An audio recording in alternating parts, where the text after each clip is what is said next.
तो आज हम लोग समझ रहे हैं क्या संविधान की प्रमुख विशेषताएं, और उन विशेषताओं में हम पहली कह रहे हैं सबसे लंबा एवं लिखित संविधान है। दूसरी बात कह रहे हैं कि हमारा संविधान विभिन्न स्रोतों से बहत है। इसका मतलब यह है कि हमने अपने देश के संविधान को विभिन्न स्रोतों से बनाया है। जैसे हमने 1935 के अधिनियम से बहुत सारी बातें ली, ठीक है। उसके बाद अगर हम देखेंगे तो हमने 60 देशों के संविधान को पढ़ा, यानी हमारी संविधान सभा ने 60 देशों के संविधान को पढ़ा।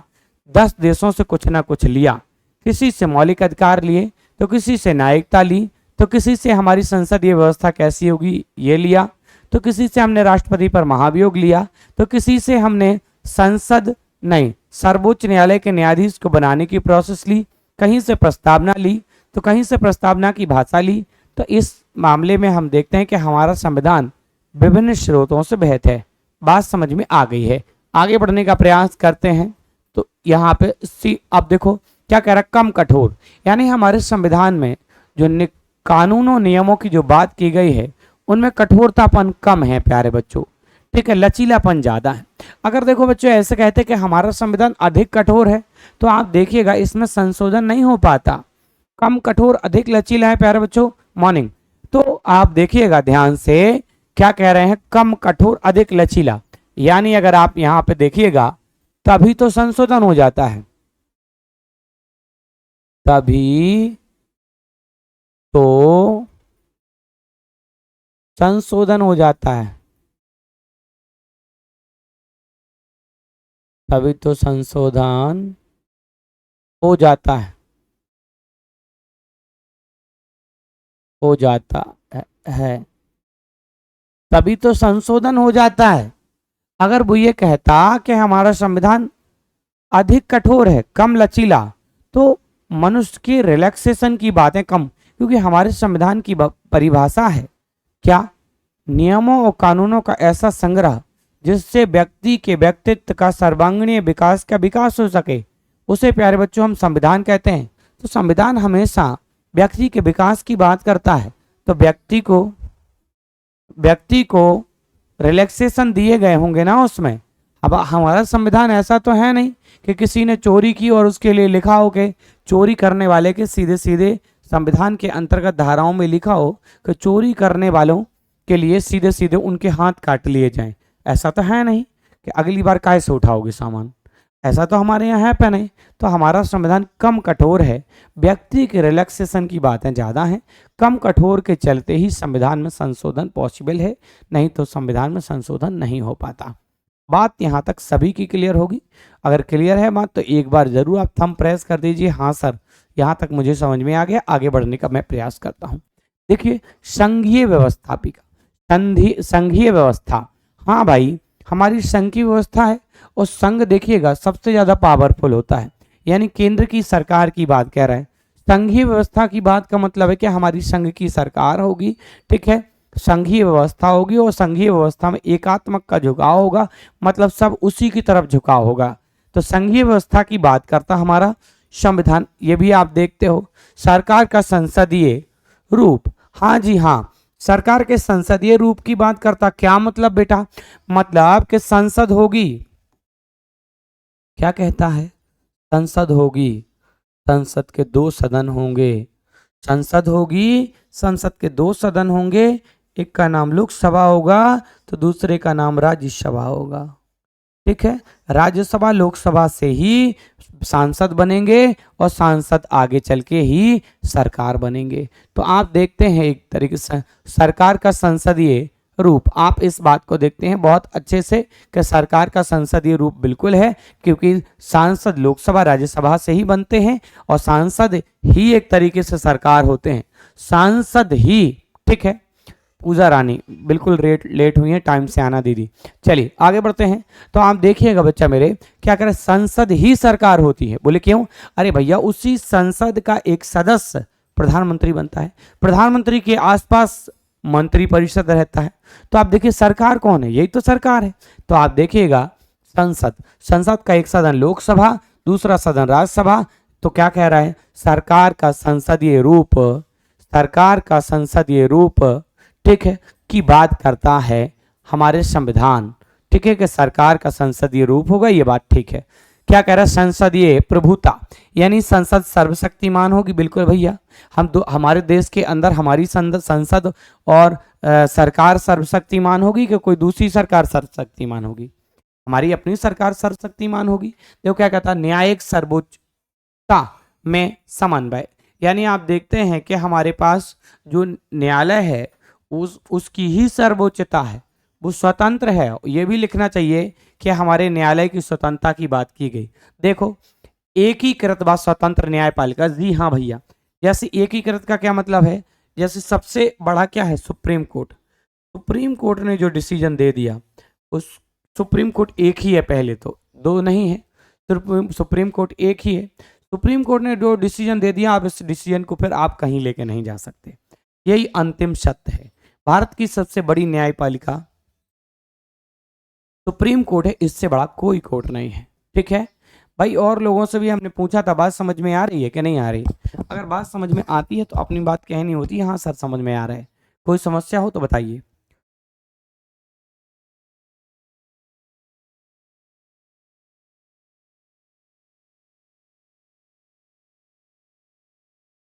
आगे बढ़ूं, मौलिक अधिकार। मौलिक अधिकार प्यारे बच्चों किसके लिए हैं? व्यक्ति के लिए हैं। आपने तुम पढ़ा होगा मौलिक अधिकारों को, व्यक्ति के लिए हैं, ठीक है। मौलिक अधिकारों की संख्या अगर हम बात करते हैं, व्यक्ति के लिए हैं, व्यक्ति के लिए, व्यक्ति के लिए हैं, व्यक्ति के लिए हैं, ठीक है। ये इनको हम कोर्ट में चुनौती भी दे सकते हैं, कोर्ट में चुनौती दे सकते हैं,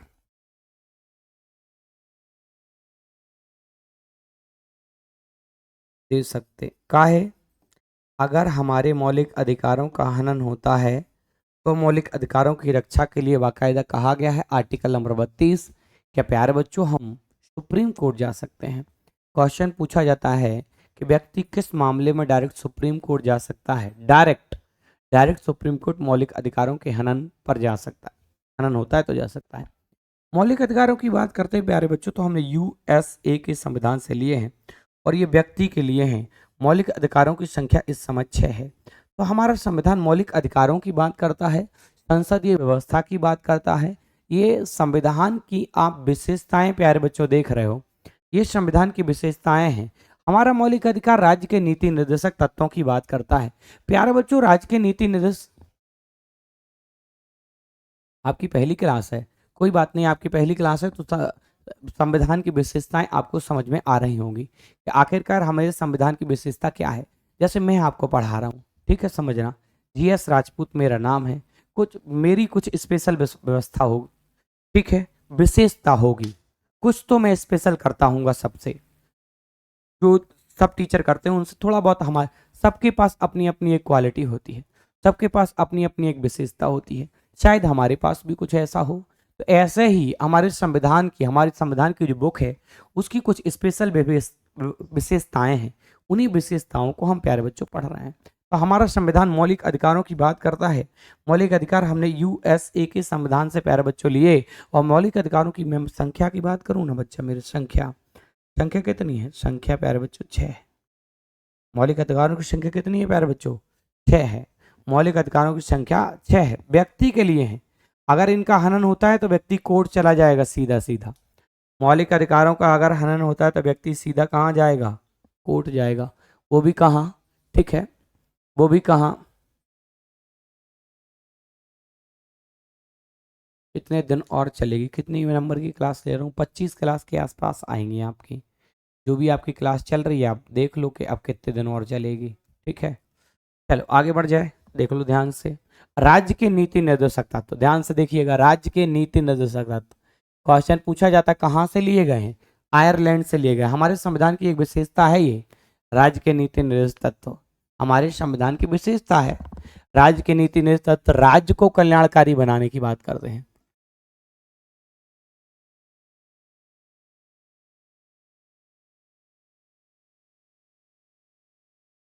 राज्य को कल्याणकारी बनाने की बात करते हैं।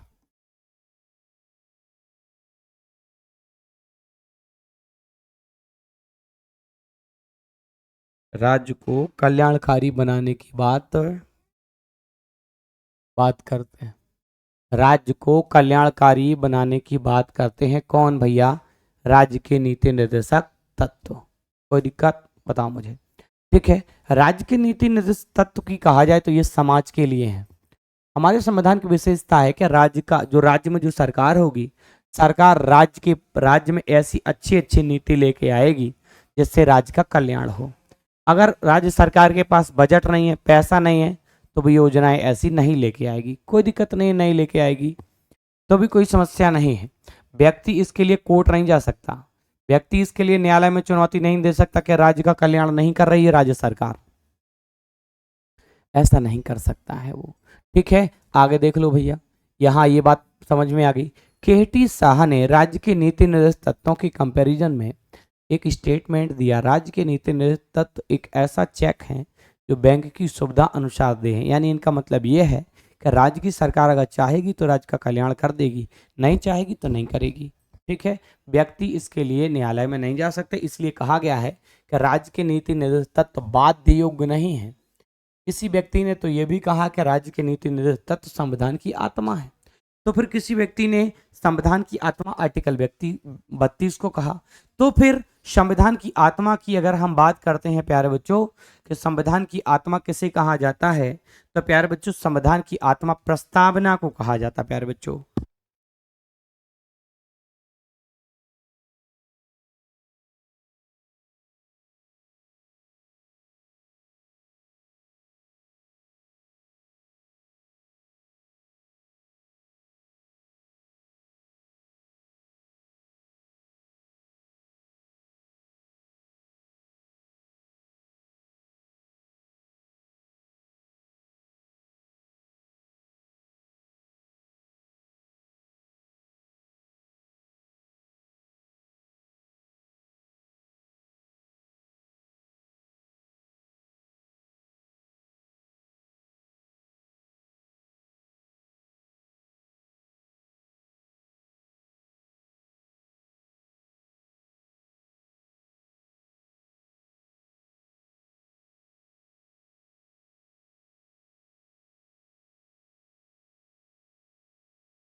चलिए, तो मौलिक कर्तव्यों की बात करता है कि हमारा संविधान शुरू में था, शुरू बोले तो एकदम मूल संविधान बना जब, तो राय उसमें मौलिक कर्तव्य एक भी नहीं थे, जीरो। जब मौलिक कर्तव्य प्यारे बच्चे जोड़े तो सरदार शरण सिंह समिति की अनुशंसा पर 10 जोड़े बच्चा मेरे, कितने जोड़े? 10 जोड़े।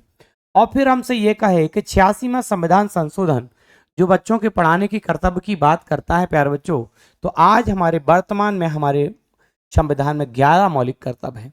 कहां से लिए प्यारे बच्चों? तो सोवियत संघ रूस से लिए। कहां से लिए प्यारे बच्चों मौलिक कर्तव्य? तो मौलिक कर्तव्य की बात करते हैं प्यारे बच्चों, तो मौलिक कर्तव्य लिए हमने कहां से? रूस के संविधान से। कितने हैं मौलिक कर्तव्य बेटा? तो मौलिक कर्तव्यों की संख्या अब 11 है। जैसे 11वां मौलिक कर्तव्य बताऊं, देखो मौलिक कर्तव्य बताऊं, जैसे हमारा राष्ट्र के प्रति समर्पित होना। अगर राष्ट्र हमारा कभी आह्वान करता है तो हमें दौड़ के जाना है मदद करने के लिए राष्ट्र की। राष्ट्रगान का सम्मान रखें, राष्ट्रगीत का सम्मान रखें। ठीक है, हम अपने संविधान की सुरक्षा एवं उसके पालन को समझें। हमारा कर्तव्य होगा 6 से 14 साल तक के बच्चों को शिक्षा दिलाना आवश्यक है। ये आप अपना कर्तव्य समझें। ठीक है, जैसे आप हैं, आप छोटे थे तो माँ बाप ने आपको पढ़ाया, नहीं अगर आप पढ़ना चाहते थे, अगर वो नहीं पढ़ा रहे थे तो इस बात के लिए बॉन्ड रहते कि अगर आप 14 साल के हैं तो 14 साल तक पढ़ाया जाए। तो ऐसे प्यारे बच्चों, जैसे राष्ट्रीय महत्व की स्मारक हैं, स्थान वस्तु आदि की सुरक्षा करें, ये हमारा कर्तव्य है। ठीक है, हम ज्ञानार्जन की भावना रखें अपने मन में, ये हमारा कर्तव्य है। हम वैज्ञानिक दृष्टिकोण रखें, ये हमारा मौलिक कर्तव्य है। तो ऐसे ही आप देखिएगा कि हमारे 11 मौलिक कर्तव्य हैं इस समय। कितने हैं? 11 मौलिक कर्तव्य। चल आगे बढ़ने का प्रयास करते हैं। देखो, धर्मनिरपेक्ष, जी क्लियर हो गया? धर्मनिरपेक्ष, धर्मनिरपेक्ष का क्या मतलब है बच्चा मेरे? धर्मनिरपेक्ष की बात कही जाए लल्ला मेरे, तो हमारा राष्ट्र किसी एक निश्चित धर्म को नहीं मानता है। हमारा राज्य किसी एक निश्चित धर्म को नहीं मानता है, वो सभी धर्मों को फॉलो करने वाला होता है। हमारे यहाँ पे हिंदू धर्म के लोग भी रहते हैं, ईसाई धर्म के लोग भी रहते हैं, सिख धर्म के लोग भी रहते हैं। तो क्या हम कहते हैं कि हमारा हिंदू राष्ट्र है, तुम लोग जाओ, ऐसा नहीं कहते हैं। तो हमारा देश क्या कहता है? धर्मनिरपेक्षता की बात करता है, यानी हमारा धर्म, हमारा देश सभी धर्मों को फॉलो करने वाला है। तो राइट क्या है भैया यहाँ पे? तो हमारे संविधान में धर्मनिरपेक्ष की बात है। सार्वभौमिक वैक्स मताधिकार, क्या कह रहा भैया? सार्वभौमिक वैक्स मताधिकार। ठीक है, जो देखो सार्वजनिक क्षेत्र के चुनाव है, उन सब में चुनाव में हम भागीदारी होगी हमारी, और होती है, कभी किसी में डायरेक्ट होती तो किसी में इनडायरेक्ट भागीदारी होती है। वैक्स मताधिकार का मतलब क्या है? तो जो वोट डालने की आयु है वो उसी आयु के बाद ही तो हम वोट डालेंगे। जैसे इस समय 18 वर्ष है वोट डालने की आयु, तो हम वोट 18 वर्ष के हो जाएंगे तभी तो डालेंगे। नहीं, वैक्स मताधिकार समझ गए हो? वोट डालने की आज़ादी है, लेकिन 18 वर्ष के हो जाएंगे अपन तब आज़ादी है। एकल नागरिकता की बात करता है हमारा संविधान। प्यारे बच्चों, एकल नागरिकता की बात करते हैं हम, तो हमारे देश, जैसे हम भारत के नागरिक हैं, हमें भारत की ही नागरिकता प्राप्त है। हम किसी दूसरे देश की नागरिकता ले लेंगे तो हमारे देश की नागरिकता स्वतः ही चली जाएगी। वो किसकी बात कह रहा? वो कह रहा कि हमारे देश में एकल नागरिकता है। एकल नागरिकता का मतलब आप समझो, हमारी नागरिकता एकल है, ब्रिटेन से ली गई है, हम दोहरी नागरिकता के साथ नहीं जा सकते। ठीक है, अगर हम किसी दूसरे देश की नागरिकता प्राप्त करेंगे तो हमारी भारत देश की नागरिकता खत्म हो जाएगी। प्यारे बच्चों, ये भी कहता है कि नागरिकता हम 5 प्रकार से तो प्राप्त कर सकते हैं और 3 प्रकार से हमारी नागरिकता खत्म हो सकती है। और भारत में नागरिकता अधिनियम 1955 चल रहा है इस समय। तो नागरिकता हमने कहां से ली? ब्रिटेन से। क्या कह रहा भैया? हमारी नागरिकता कैसी है? हमारी नागरिकता बच्चा एकल है। बात समझ में आ गई होगी, तो एक बार थंब प्रेस कर दो सभी साथी। स्वतंत्र निकाय, कई सारे तो स्वतंत्र निकाय भी हैं। जैसे आप भैया हाई कोर्ट को ले लो, स्वतंत्र है।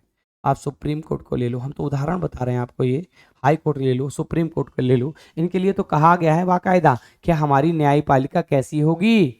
स्वतंत्र होगी। देखो क्या कह रहा? आपातकालीन प्रावधान। जी, आपातकालीन प्रावधान लगाने की आजादी किसको है? तो प्यारे बच्चों, आपातकाल व्यवस्था लगाने की आजादी राष्ट्रपति को है। राष्ट्रपति 3 प्रकार से आपातकाल लगा सकता है। चाहे तो वो आर्टिकल नंबर 352 में लगा दे, चाहे तो वो आर्टिकल नंबर 356 में लगा दे, और चाहे तो आर्टिकल नंबर 360 के अंतर्गत लगा दे। राष्ट्रीय आपातकाल, राष्ट्रपति शासन और वित्तीय आपातकाल। आप देखो 3 प्रकार का आपातकाल आपको समझ में आ रहा है। ठीक, आपातकालीन प्रावधान राष्ट्रपति आपातकाल लगा सकता है 352 में, 356 में और 360 में। 3 प्रकार से आपातकाल की व्यवस्था हो सकती है। बताइएगा, कोई किसी का दिक्कत हो तो बताइए, आगे बढ़ते हैं। चल आगे बढ़े। देखो, त्रिस्तरीय सरकार, सरकार भी देखते हो हमारी। जैसे नीचे जाइए आप, निचले स्तर का चुनाव, ग्राम पंचायत, क्षेत्र पंचायत, नगर पंचायत, आप देखते हो कि वहां पे ग्राम पंचायत, क्षेत्र पंचायत, जिला पंचायत, तो आप देखते हो ठीक है कि त्रिस्तरीय चुनाव व्यवस्था हमारे यहाँ पे है। सहकारी समितियां, संसद के सदस्यों को मिला के सरकार बनती है। वहीं कुछ समितियां होती हैं जो सरकार के साथ मिलके काम करती हैं। तो इतनी सारी विशेषताएं हमारे संविधान की हैं। प्यारे बच्चों, हमसे पूछता है और ये क्वेश्चन कि हमारे संविधान की विशेषताएं क्या हैं। इनमें से कोई एक विशेषता आपको दे देगा और ऑप्शन के तौर पे आपसे पूछ लेगा या तो संविधान की विशेषता बताओ या फिर नहीं। ठीक है, तो ये संविधान की विशेषताएं आपकी कंप्लीट हुई। कैसी लगी आप जरूर हमें कमेंट बॉक्स में कमेंट करके बताइए।